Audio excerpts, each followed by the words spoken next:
Zafran Kwame Ngani, I, Zafran Kwame Ngani, solemnly swear do solemnly swear that I will support the Constitution of the United States, that I will support the Constitution of the United States, the Constitution of the State of New York, the Constitution of the State of New York, and the Charter of the City of New York, and the Charter of the City of New York, and that I will faithfully discharge the duties and that I will faithfully discharge the duties of the office of the Mayor of the City of New York, of the office of the Mayor of the City of New York, according to the best of my ability, according to the best of my ability.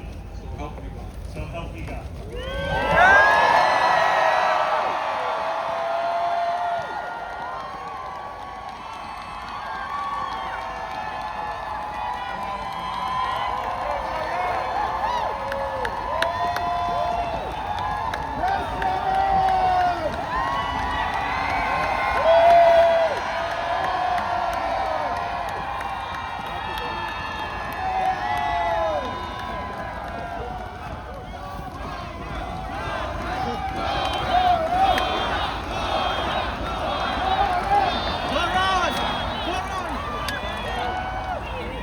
My fellow New Yorkers, today begins a new era. I stand before you, moved by the privilege of taking this sacred oath, humbled by the faith that you have placed in me, and honored to serve as either your 111th or 112th mayor of New York City.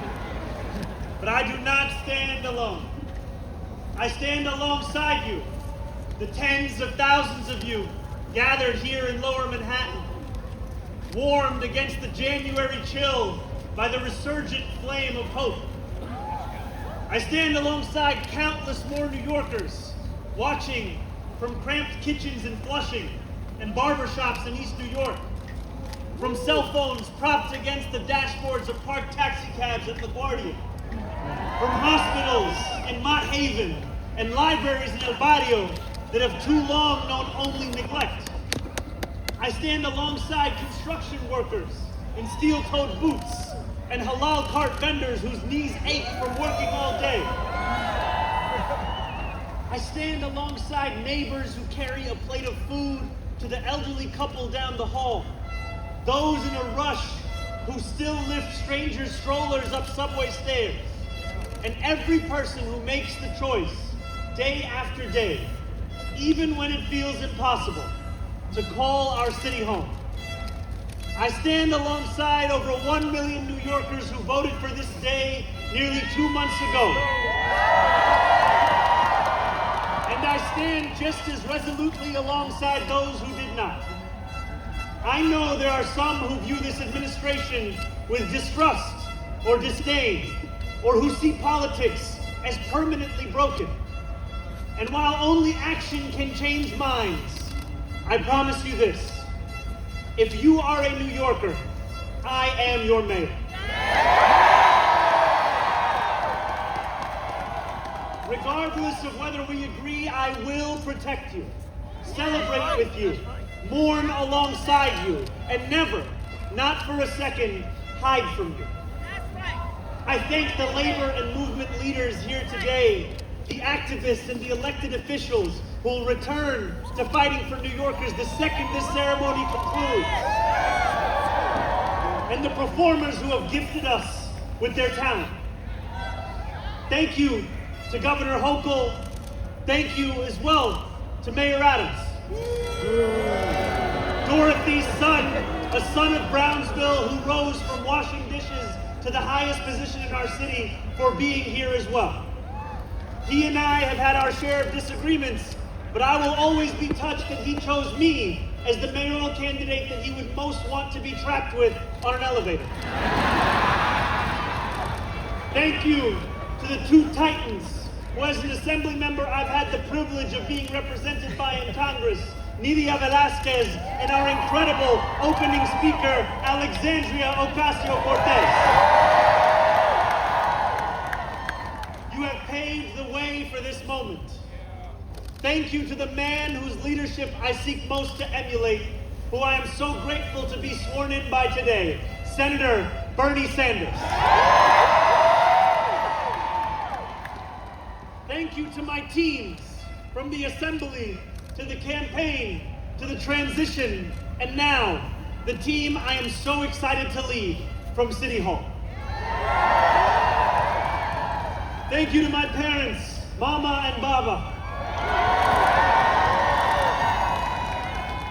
for raising me, for teaching me how to be in this world, and for having brought me to this city. Thank you to my family, from Kampala to Delhi. And thank you to my wife, Rama.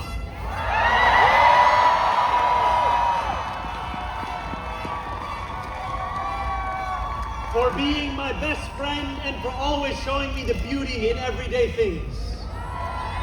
And most of all, thank you to the people of New York. A moment like this comes rarely. Seldom do we hold such an opportunity to transform and reinvent. Rarer still is it the people themselves whose hands are the ones upon the levers of change. And yet we know that too often in our past, moments of great possibility have been promptly surrendered to small imagination and smaller ambition. What was promised was never pursued. What could have changed remained the same. For the New Yorkers most eager to see our city remade, the weight has only grown heavier. The wait has only grown longer. In writing this address, I have been told that this is the occasion to reset expectations, that I should use this opportunity to encourage the people of New York to ask for little and expect even less. I will do no such thing. The only expectation I seek to reset is that of small expectations. Beginning today, we will govern expansively and audaciously.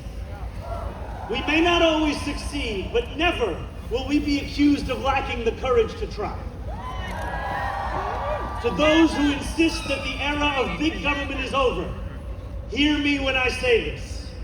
No longer will City Hall hesitate to use its power to improve New Yorkers' lives. For too long, we have turned to the private sector for greatness while accepting mediocrity from those who serve the public. I cannot blame anyone who has come to question the role of government, whose faith in democracy has been eroded by decades of apathy. We will restore that trust by walking a different path, one where government is no longer solely the final recourse for those struggling, one where excellence is no longer the exception. We expect greatness from the cooks wielding 1,000 spices, from those who stride out onto our Broadway stages, and from our starting point guard at Madison Square Garden.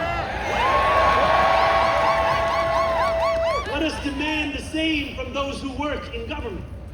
In a city where the mere names of our streets are associated with the innovation of the industries that call them home, we will make the word City Hall synonymous with both resolve and results. As we embark upon this work, let us advance a new question, a new answer to the question asked of every generation. Who does New York belong to? For much of our history, the response from City Hall has been simple. It belongs only to the wealthy and well-connected, those who never strain to capture the attention of those in power. Working people have reckoned with the consequences. Crowded classrooms and public housing developments where the elevators sit out of orders.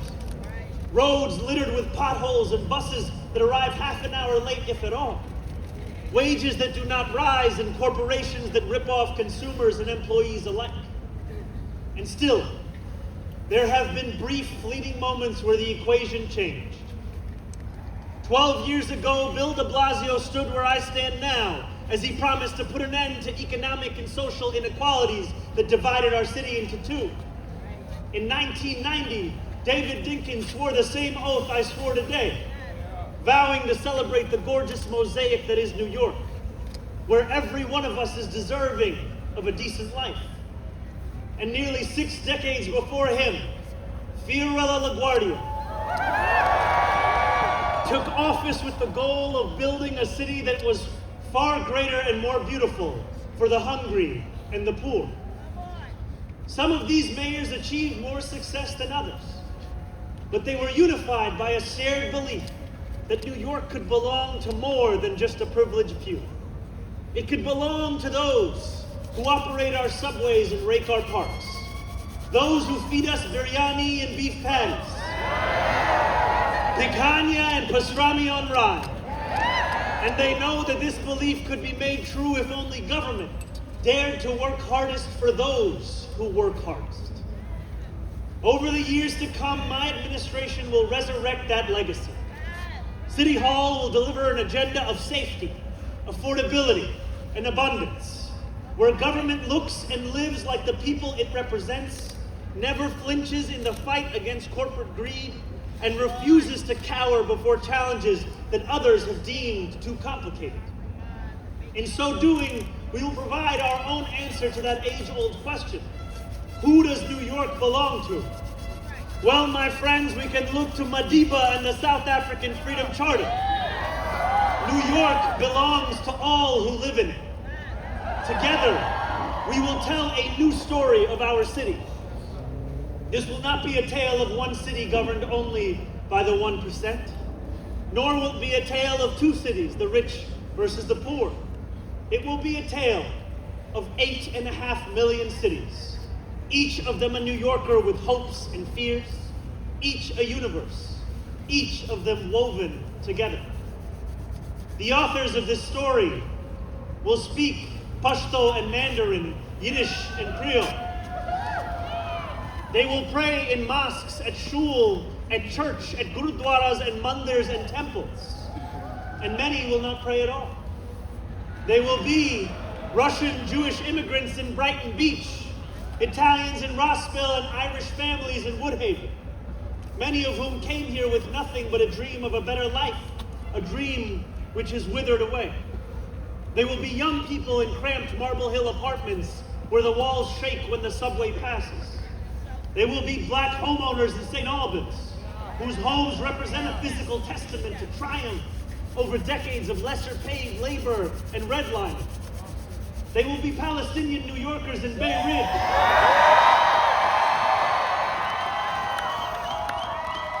who will no longer have to contend with a politics that speaks of universalism and then makes them the exception. Few of these 8.5 million will fit into neat and easy boxes. Some will be voters from Hillside Avenue or Fordham Road who supported President Trump a year before they voted for me, tired of being failed by their party's establishment. The majority will not use the language that we often expect from those who wield influence. I welcome the change. For too long, those fluent in the good grammar of civility have deployed decorum to mask agendas of cruelty. Many of these people have been betrayed by the established order. But in our administration, their needs will be met. Their hopes and dreams and interests will be reflected transparently in government. They will shape our future. And if for too long these communities have existed as distinct from one another, we will draw this city closer together. We will replace the frigidity of rugged individualism with the warmth of collectivism. If our campaign demonstrated that the people of New York yearn for solidarity, then let this government foster it. Because no matter what you eat, how you pray, or where you come from, the words that most define us are the two we all share: New Yorkers. And it will be New Yorkers who reform a long broken property tax system. New Yorkers who will create a new Department of Community Safety that will tackle the mental health crisis and let the police focus on the job they signed up to do. New Yorkers who will take on the bad landlords who mistreat their tenants and free small business owners from the shackles of bloated bureaucracy. And I am proud to be one of those New Yorkers. When we won the primary last June, there were many who said these aspirations and those who held them had come out of nowhere. Yet one man's nowhere is another man's somewhere. This movement came out of 8.5 million somewheres. Taxi cab depots and Amazon warehouses, DSA meetings and curbside domino games. The powers that be had looked away from these places for quite some time if they'd known about them at all. So they dismissed them as nowhere. But in our city, where every corner of these 5 boroughs holds power, there is no nowhere, and there is no one. There is only New York, and there are only New Yorkers. 8.5 million New Yorkers will speak this new era into existence. It will be loud. It will be different. It will feel like the New York we love. No matter how long you have called this city home, that love has shaped your life. I know that it has shaped mine. This is the city where I set land speed records on my Razor scooter at the age of 12. Quickest 4 blocks of my life. The city where I ate powdered donuts at halftimes during AYSO soccer games and realized I probably was not going to be going pro. The city where I devoured 2 big slices at Coronet's Pizza, played cricket with my friends at Ferry Point Park, and took the 1 train to the BX-10 only to still show up late to Bronx Science. The city where I have gone on hunger strike just outside these gates. Sat claustrophobic on a stalled N train just after Atlantic Avenue and waited in quiet terror for my father to emerge from 26 Federal Plaza. The city where I took a beautiful woman named Rama to McCarran Park on our first date and swore a different oath to become an American citizen on Pearl Street. To live in New York, to love New York, is to know that we are the stewards of something without equal in our world. Where else can you hear the sound of the steel can, savor the smell of sancocho, and pay $9 for coffee on the same block? Where else can a Muslim kid like me grow up eating bagels and lox every Sunday? That love will be our guide as we pursue our agenda. Here, where the language of the New Deal was born, we will return the vast resources of this city to the workers who call it home. Not only will we make it possible for every New Yorker to afford a life they love once again, we will overcome the isolation that too many feel and connect the people of this city to one another. The cost of childcare will no longer discourage young adults from starting a family, because we will deliver universal childcare for the many by taxing the wealthiest few. Those in rent-stabilized homes will no longer dread the latest rent hike, because we will freeze the rent. Getting on a bus without worrying about a fare hike or whether you'll be able to get to your destination on time will no longer be deemed a small miracle, because we will make those buses fast and free. These policies are not simply about the costs we make free, but the lives we fill with freedom. For too long in our city, freedom has belonged only to those who can afford to buy it. Our city hall will change that. These promises carried our movement to City Hall, and they will carry us from the rallying cries of a campaign to the realities of a new era in politics. 2 Sundays ago, as snow softly fell, I spent 12 hours at the Museum of the Moving Image in Astoria, listening to New Yorkers from every borough as they told me about the city that is theirs. We discussed construction hours on the Van Wyck Expressway and EBT eligibility, affordable housing for artists and ice raids. I spoke to a man named TJ who said that one day a few years ago, His heart broke as he realized that he would never get ahead here, no matter how hard he worked. I spoke to a Pakistani auntie named Samina, who told me that this movement had fostered something too rare, softness in people's hearts. As she said to me in Urdu, "Logo ke dil badal gaye hain." 142 New Yorkers out of 8.5 million.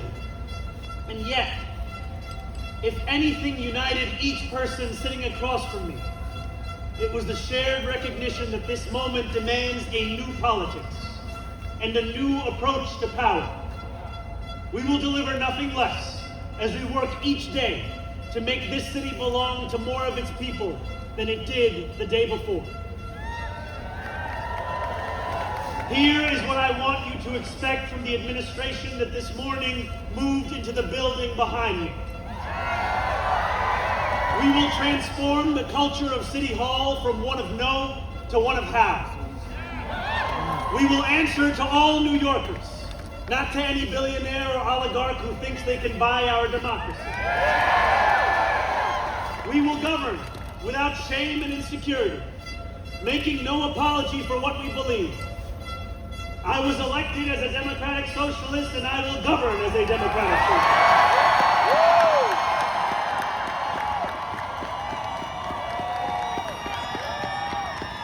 I will not abandon my principles for fear of being deemed radical. As the great senator from Vermont once said, what's radical is a system which gives so much to so few and denies so many people the basic necessities of life. We will strive each day to ensure that no New Yorker is priced out of any one of those basic necessities. And throughout it all, we will, in the words of Jason Terrence Phillips, better known as Jadakiss or Jay to the Moi, be outside. Because this is a government of New York, by New York, and for New York.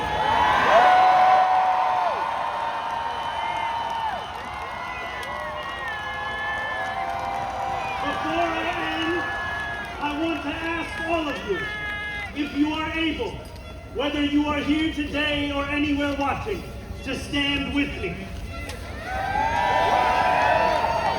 I ask for you to stand with us now and every day that follows.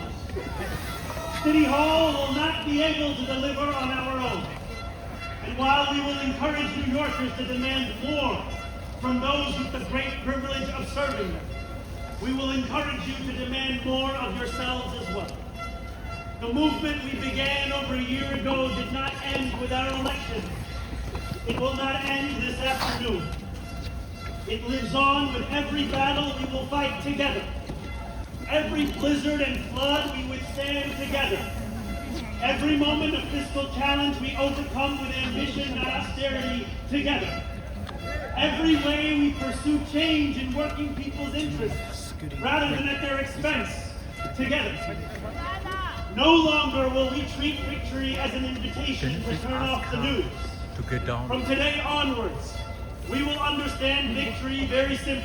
Annoying. Something with the power to transform lives, and something that demands effort from each of us every single day. What we achieve together will reach across the 5 boroughs, and it will resonate far beyond. There are many who will be watching. They want to know if the left can govern. They want to know if the struggles that afflict them can be solved. They want to know if it is right to hope again. So standing together with the wind of purpose at our backs, we will do something that New Yorkers do better than anyone else. We will set an example for the world.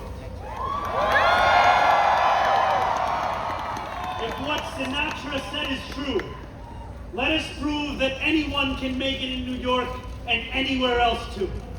Let us prove that when a city belongs to the people, there is no need too small to be met, no person too sick to be made healthy, no one too alone to feel like New York is their home. The work continues. The work endures. The work, my friends, has only just begun.